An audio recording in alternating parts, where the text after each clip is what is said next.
Hello বন্ধুরা, সবাই কেমন আছো? আশা করি ভালো আছো। এই দেখতে পাচ্ছ কুমড়ো, এটা হচ্ছে মিষ্টি কুমড়ো। অর্ধেকটা ঘরে রান্না হয়েছে, অর্ধেকটা দিয়ে তোমাদের রেসিপি করে দেখাবো। তো কুমড়ো আর দেখো সুজি, বেসন আর ময়দা একসঙ্গে মিশিয়ে নিলাম। আর এখানে আছে চিনি, নুন, কালো জিরে, চিকন জিরে, লবণ, হলুদ, সব কিছুই আছে। তো একসঙ্গে দেখো দিয়ে দিচ্ছি বেসন আর ময়দা সুজির মধ্যে সব কিছু দিয়ে দিচ্ছি। এখন কুমড়োগুলিকে পাতলা পাতলা করে কেটে নেব। যত পাতলা হবে তোমার বড়াটা তত ভালো হবে।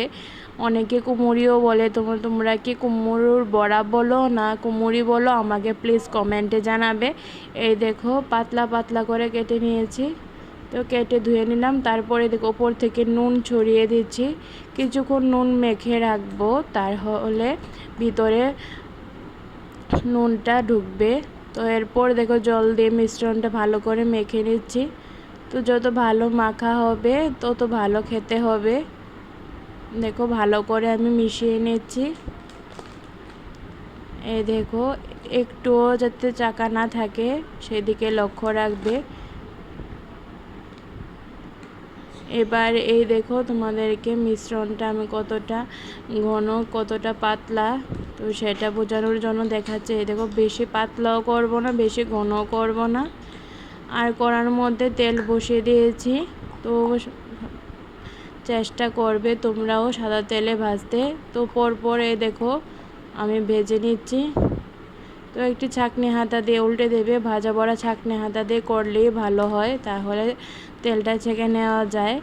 দেখো তেলের মধ্যে কি সুন্দর ভাজা হচ্ছে। এই দেখো এখন আমি নামিয়ে নেব।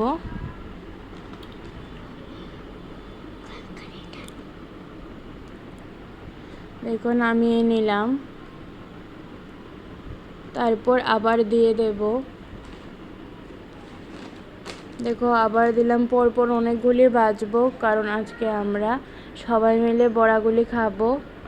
এই দেখো ভেজে নিয়েছি অর্ধেক, আর অর্ধেক ভাজা হয়নি। এই দেখো কড়ার মধ্যে আছে, বেশ সুন্দর ফুলে ফুলে উঠেছে। আর কালারটাও কত সুন্দর এসেছে। তোমরা দেখেছো কোনো রকম ফুড কালার আমি ব্যবহার করিনি। খেতে তো খুব সুস্বাদু হয়েছিল, তোমরা দেখতেই পাচ্ছ ফুলকো ফুলকো হয়েছে। তো আমার কাছে তো খুব ভালো লাগলো। তারপর দিদিভাইও খেয়ে দেখলো খুব ভালো হয়েছে। তো তোমরা কমেন্ট করো কেমন।